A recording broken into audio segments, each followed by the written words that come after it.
We open with a breaking security situation, a gunfight between the IDF and Palestinian gunmen in Nablus in just the last hour. According to Palestinian reports, there are at least 1 dead and at least 8 injured. Israeli forces surrounded a house in search of a terror suspect, reportedly the same one responsible for killing a mother and her 2 daughters last month, and as part of this battle, destroyed part of the structure to get at the terrorists. We're going to give you more updates on this ongoing situation as they become available. But for so much more on this, we are joined by intelligence analyst Raphael Jerusalmy in our studio to help break down the situation. It's still developing. A lot of details aren't known, but what do we know right now about the raid? So these terrorists were being searched for months after they killed 3 women months ago in an attack on the road.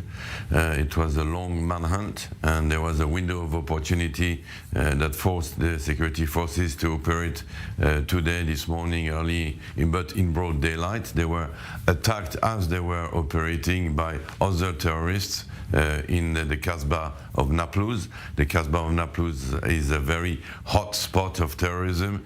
It's very difficult to operate. It's very small streets, and all the people are accomplices, will help the terrorists. So as soon as the Israelis enter, they are spotted and they are attacked. The usual mode of operation was applied this morning, which is what you call the pressure cooker. You surround the place where the terrorists are hiding. They are usually also very armed and dangerous inside. So you surround the place, you bomb the place with stun grenades, a lot of noise, a lot of moving around. So then the pressure cooker works, meaning the terrorists come out, and then you eliminate them as they come out of their hiding place. That's more or less the scenario. This comes at a very critical moment where in the IDF and especially in the Shin Bet, there are meetings of experts to see if they would not go into a larger scale operation with much more forces, dividing the territories into zones, the West Bank into zones, and cleaning zone by zone. The operation Breaking the Wave has been going on for more than a year, and unfortunately hasn't reached any level of deterrence. The attacks continue. The terrorists are arming themselves, even though many were arrested, even though many places with illegal weapons or explosives have been destroyed. We still do not have the sufficient level of deterrence. So there is this possibility. The discussions are this way or the other, meaning some people like the Shin Bet would like a larger scale operation. The army is not so for it because it would be very dangerous, and we do not know where it would lead. Right now we have certain hotspots in the territories in the West Bank, but some other spots are quiet, and this could inflame the whole place, meaning we have mostly the north of the Samaria with Jenin, we have the Kasbah of Nablus, a little Jericho, but other places are quiet, Ramallah, Hebron, etc. This could inflame. So the opinions are here different, as well as the fact that soon enough the Americans, the Egyptians, the Israelis and the Palestinians should be meeting in Sharm el-Sheikh yet again to examine this situation.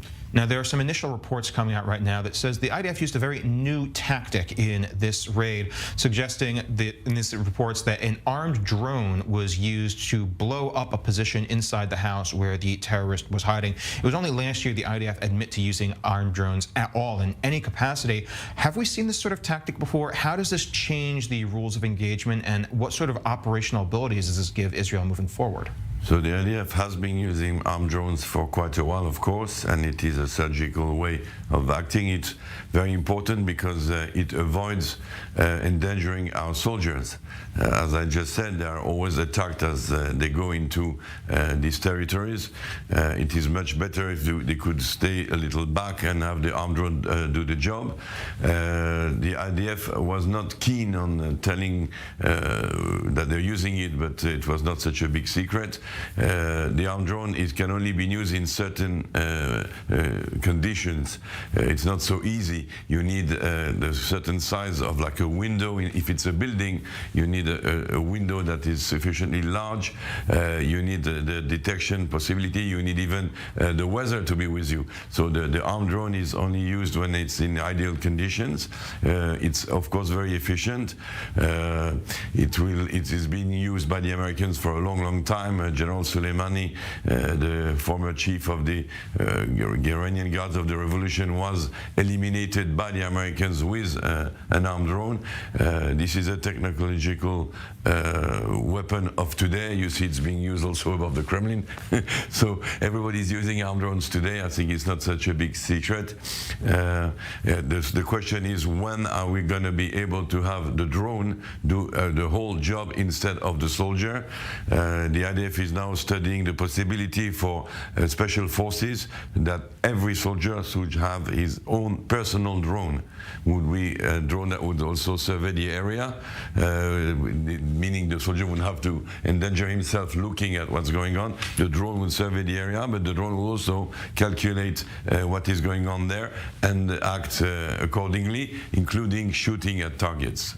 And I guess one of my last questions is going to be, when we're talking about new technologies and the possibility of escalation in the West Bank, we can't discount the fact that any escalation in the West Bank is going to very likely be joined by escalation from Gaza as well, something we did just see days ago.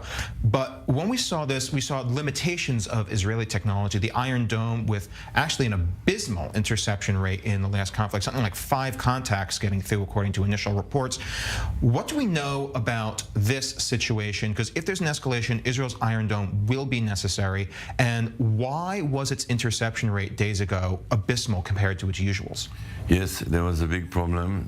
It's because the projectiles that were thrown at Israel were of small caliber and short range, so very difficult to spot because they're small, and this is a problem that we've had since the beginning. The smaller the caliber, the harder to get, and there are new technologies to better to improve. The Iron Dome might not be the solution for that kind of caliber and short range. We might need to invent a new technology, but of course, strategically speaking, because we're speaking of low range and small projectiles, they do not pose such a huge threat.